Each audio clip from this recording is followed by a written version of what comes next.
Welcome to the weekly MindSweep number 234, Curated Conversation, Tending.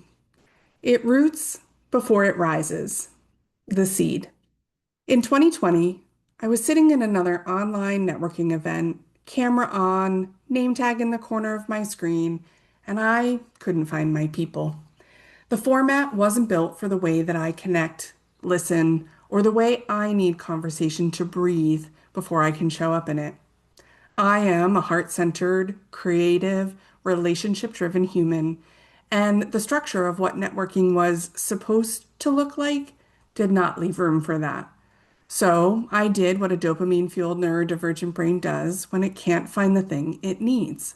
I built one. I started a coffee connection, Monday mornings, 8 a.m. The feedback came fast. Monday, 8 in the morning? Who does that? People told me the day was wrong, the time was wrong, the whole premise was off. I tended to the idea anyway. I kept showing up. I kept the coffee on. And slowly, I found my people. The ones who understood that Monday at 8 a.m. wasn't a punishment, it was a reclamation. A choice to begin the week on your own terms, in community, before the noise of everyone else's agenda could drown out your own. I listened to what worked, and I listened harder to what didn't. I started shifting my language and widening my lens. I had started by thinking I was only looking for a particular kind of woman, and what I learned was that I was looking for a particular kind of mind. Minds of all kinds, not defined by the body they live in, but by the way they see the world and want to show up in it. Curated Conversation grew into something I couldn't have planned. It became less about networking and more about perspective taking, listening, learning, and growing together. I started bringing curated questions to the call to create space for honest answers, and it became a safe space for creative entrepreneurs to say the thing they couldn't say anywhere else. I kept tending. I brought Terry Hamilton in to each session with a grounding practice, 5 minutes to help people regulate and be present for the rest of the day. From there, our connection grew into something new, mindful connections, a space for us to learn about each other's businesses and genuinely support one another. And somewhere in the middle of all of it, after years of telling myself I wasn't a writer, I started writing. The weekly Mindsweep was born from the same Monday morning conversations because I kept listening, and what I heard was worth putting down in words. None of that was the plan. All of that was tending. For the creative, neurodivergent, entrepreneurial brain, ideas arrive fast. They arrive fully formed in our imagination, and they can be vivid, very specific, and can feel urgent. We can feel the finished thing before we've taken a single step towards building it. And so, we expect the work to move at the speed of the idea. It doesn't. It can't. And the gap between the pace of inspiration and the pace of growth is where so many brilliant ideas get abandoned. Here's what the seed knows that we have forgotten. It takes the time it takes. A seed doesn't apologize for not being a flower yet. It doesn't look over at the plant 3 rows over and decide that it's failing. It requires days of sun and evenings of rest. It requires water, patience, and the right conditions to take root before it can reach its next stage of growth. And it requires the dreaded step of weeding, the steady, unglamorous work of clearing what's pulling nutrients and attention away from the thing that you're actually trying to grow. Your ideas have weeds. We experience distractions, shiny new concepts, and the dopamine hit of starting something new before the last thing has had a chance to root itself in. Comparison and doubt set in, the algorithmic noise of other people's finished products appearing in your daily social media feed, fully bloomed with zero evidence of the soil they came from. Those are your weeds, and left unattended, they will outcompete your bloom. There's also something that American consumerism has done to our relationship with the process, and it has made tending harder than it used to be. We don't plant seeds and wait for them to grow. We go to the grocery store and buy the finished product, ripe, washed, packaged, ready. We never see the field. We never see the drought year, the failed crop, the farmer's hands.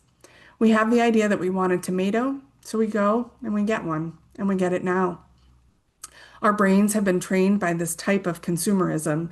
We see others with the finished thing, the thriving business, the viral post, the booked out offer, and we skip straight to the conclusion that the finished thing is what we should all be starting with. Most of us in the Chickbook Creative community are building service-based businesses, and there's a seductive truth about service work. You genuinely can have an idea in the morning and deliver it in the afternoon. The speed is real. The capability is real. But speed of delivery is not the same as depth of development. What we bypass when we rush from idea to offer, skipping the concept phase, the testing, the failure, the iteration, and the slow accumulation of trust with the people who need exactly what we have, is everything that makes our offer sustainable, everything that makes it ours. The tomato at the grocery store didn't skip the soil. We just didn't have to watch it grow. Tending is not a productivity system. It's not a content calendar, a launch sequence, or a 90-day plan. Tending is what you do for something living. You check on it, not obsessively, but consistently. You don't stand over the plant pulling it out of the ground. You give it what it needs that day. Some days that's action, and some days that is rest. Some days it's a conversation with someone who sees what you're building and says, keep going. Some days it's tending to the weeding, saying no to the thing that would take your attention somewhere it doesn't belong right now. And you don't abandon it when growth is invisible. Root systems form underground long before anything appears above the soil. Your idea is doing the work you cannot see. You don't force it to bloom before it is ready. A forced flower open doesn't last. And you don't compare your seed to someone else's harvest. Let's start our month with a few truths to keep in mind as we begin to build our awareness of when and how to tend to our creative ideas. Number one, the speed of inspiration is not the pace of growth. Your brain can conceive of a finished thing in seconds, building it, rooting it, testing it, finding its people. That takes longer. That's not a malfunction. That is how living things work. Number two, weeds are not failures, they are information. Every distraction, delay, or detour that pulls your attention from your idea is telling you something about your capacity, your environment, and what needs to be cleared. Notice them, name them, and clear them without shame. The invisible season is still growth. Root systems form underground before anything appears above the soil. If you can't see progress, it doesn't mean nothing is happening. Tend anyway. Number four, consistency is a byproduct of regulation, not discipline. We can't show up consistently for our ideas when we're dysregulated. Tending to your nervous system, your rest, and your community is not separate from tending to your business. It's the prerequisite. And number five, you are not behind. You are in a different season than the finished product you are comparing yourself to. The grocery store tomato did not skip the soil. You are not supposed to either. Curated Conversation is still growing. It did not arrive fully finished. It arrived as a dopamine-fueled hunch that there had to be a better way to find my people. And then it required years of listening, adjusting, widening, welcoming, and trusting the slow work of building something real. I tend to the community the same way I'm going to ask you to tend to your ideas this month. I showed up on Mondays when there was just a few people in a Zoom room. I adjusted when something wasn't working.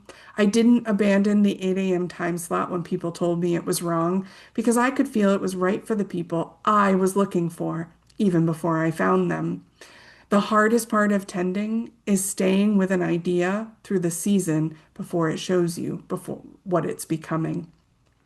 The feedback that Monday at 8 a.m. was wrong, those people were never my people. The curious, slightly misfit humans who were tired of formats that didn't fit them either and showed up anyway, they were exactly who the seed was growing towards.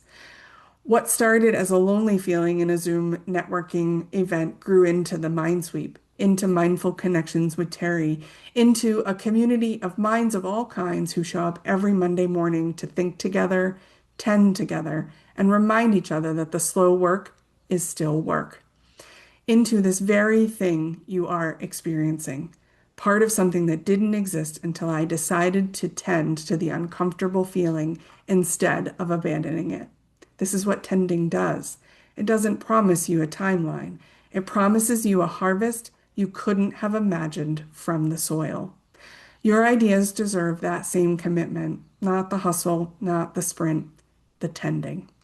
This is exactly what we'll be exploring together in Monday's Curated Conversation Evolution for July, a kind of conversation where your experience matters, your pace is respected, and your idea gets to be in a room with other people who understand what it takes to grow something from the inside out. My two questions for you this week. Where are you in the tending process with your idea? Are you still in the soil, reaching for the sun, or somewhere in between? What are the weeds pulling your attention and resources away from the thing that you most want to grow? And what would it look like to clear one of them this week? You belong here. I can help. Your idea is alive. It's rooting. And sometimes the most important thing you can do for something growing is to bring someone in who can help you tend to it. If you're ready to look at that idea, what that idea needs right now, and have a real conversation about where you are in the process, I'd love to sit with you. And you've read it, now come sit in it. You don't have to do this alone. Every Monday morning, 8 a.m. Eastern Standard Time, a community of heart-centered creative entrepreneurs gather inside Curated Conversation Evolution and do exactly this kind of work. Naming what's hard, understanding why, and building the safety to move forward anyway. If that sounds like the kind of room you've been looking for, come sit with us. July is our month of tending. Your first month is free. Come find out what it feels like to be in a room where it's safe to say the thing out loud. Listen if you want, speak if you're ready, and stay if it feels like home. Mondays at 8 a.m. Eastern Standard Time. We start with coffee, and belonging is included. You can learn more about Curated Conversation and book your free consultation at chickbookcreative.com.